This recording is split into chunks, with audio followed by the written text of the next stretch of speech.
హామీలపై నిలదీస్తారని పూర్తిస్థాయి బడ్జెట్పై భయమట. ఈ ప్రభుత్వం వేసే ప్రతి అడుగులోనూ భయం కనిపిస్తుంది. వైఎస్ జగన్ దేశంలో 7 నెలల ఓటాన్ అకౌంట్ మీద నడుస్తున్న తొలి సర్కార్ ఇదే.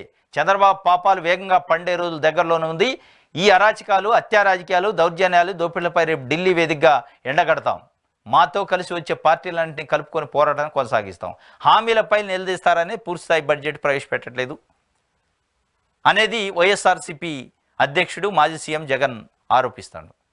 ఇది వాస్తవంగా ఒక రకంగా ఓటాన్ అకౌంట్ బడ్జెట్ అనేది ఇంత లాంగ్ స్టాండింగ్ 7 నెలల పాటు కొనసాగే బడ్జెట్ మొట్టమొదటిసారిగా ఈ రాష్ట్రంలో వచ్చిందట.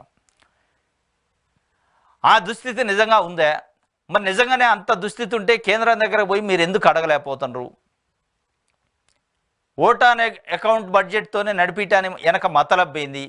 ఇంకో 4-5 నెలల పాటు మీరు ఇచ్చిన హామీలని డేకిచ్చే కార్యక్రమమా, టైం టేకింగ్ చేసే కార్యక్రమమా, మహిళలకి ఇస్తున్న 1500 రూపాయలు కానీ, నిరుద్యోగ భృతి కానీ, రైతు భరోసా పెంచడం కానీ, అమ్మఒడి పెంచడం కానీ, వీటన్నిటినీ సాప కింద చుట్టి పక్కన పెట్టే కార్యక్రమం చేస్తున్నారా?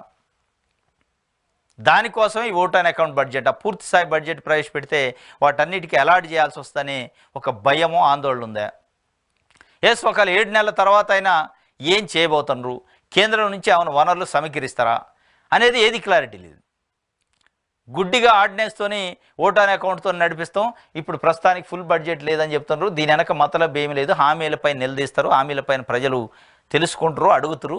కాబట్టి ఓటాన్ అకౌంట్ బడ్జెట్తోని పోతూ మళ్ళీ ఏం చెప్పాలి? ఓటాన్ అకౌంట్ బడ్జెట్ ప్రవేశపెట్టడానికి జగన్మోహన్ రెడ్డి కారణం, మీకు ఇచ్చిన హామీలు నేను చేయకపోవడానికి జగన్మోహన్ రెడ్డి కారణం అనే చెప్పే ప్రయత్నం చేయటం తప్ప మీరు ఇవాళ ప్రభుత్వంలో ఉన్నారు, ప్రతిపక్షంలో లేరు. మీరు చేయాల్సింది ప్రతిపక్ష పార్టీలపై నిందలు వేయటం కాదు, ప్రభుత్వంగా మీరు పనిచేయటం చేయాలి అనేది ఇవాళ ప్రజలు కోరుకు